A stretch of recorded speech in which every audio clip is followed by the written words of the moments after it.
Greetings from Florida.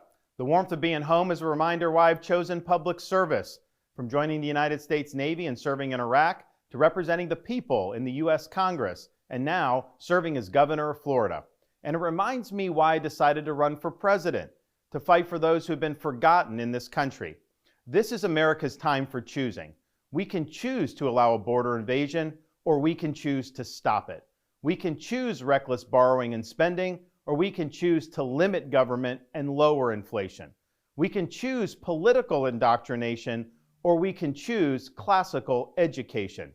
These choices are symptoms of the underlying struggle to ensure that constitutional government can endure and that Western civilization can survive. And we launched this campaign to bring accountability to government, regain sovereignty at our border, and restore sanity to our society. We cannot succeed as a country if we allow our nation to be invaded, our currency to be debased, our cities to crumble, and our kids to be indoctrinated. The DC elites who facilitated this mess do not care about you, and they do not work for you. They work for themselves. They seek to accumulate power at your expense to pursue an agenda that is harmful to the American people. Citizens do not serve politicians. It is the duty of politicians to serve you. Talk is cheap.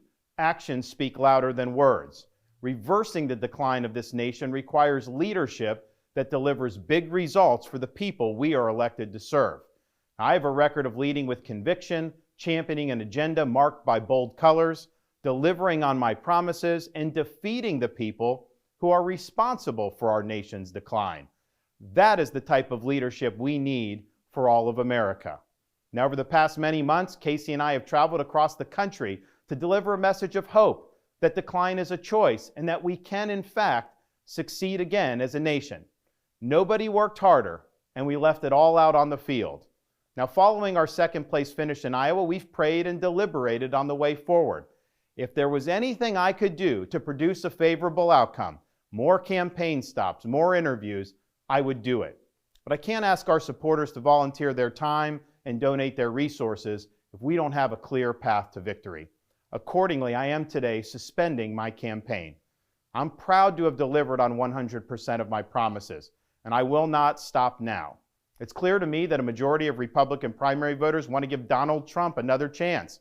They watch his presidency get stymied by relentless resistance, and they see Democrats using lawfare this day to attack him. Well, I've had disagreements with Donald Trump, such as on the coronavirus pandemic and his elevation of Anthony Fauci. Trump is superior to the current incumbent, Joe Biden. That is clear. I signed a pledge to support the Republican nominee, and I will honor that pledge.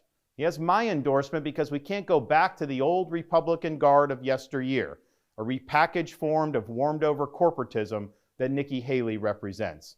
The days of putting Americans last, of kowtowing to large corporations, of caving to woke ideology are over. I thank all of our passionate supporters who have stood by us through it all. That we had people volunteer to come to Iowa in the middle of a blizzard to knock on doors and make phone calls touched us dearly. No candidate had more thrown at him, but no candidate had so many committed volunteers and staff. Finally, I want to thank my wife, Casey, and our kids, Madison, Mason, and Mamie. Casey's gone far above and beyond in her support for our campaign and for our cause. She's not only a great wife and mother, she's a great American who cares deeply about the future of the country that our kids will inherit. Our kids have seen and done a lot on the trail, from playing on the famed Field of Dreams baseball site in Iowa to making their first snowman in New Hampshire. They are one of the reasons we fight so hard for what we believe in. Winston Churchill once remarked that success is not final, failure is not fatal, it is the courage to continue that counts. While this campaign has ended, the mission continues.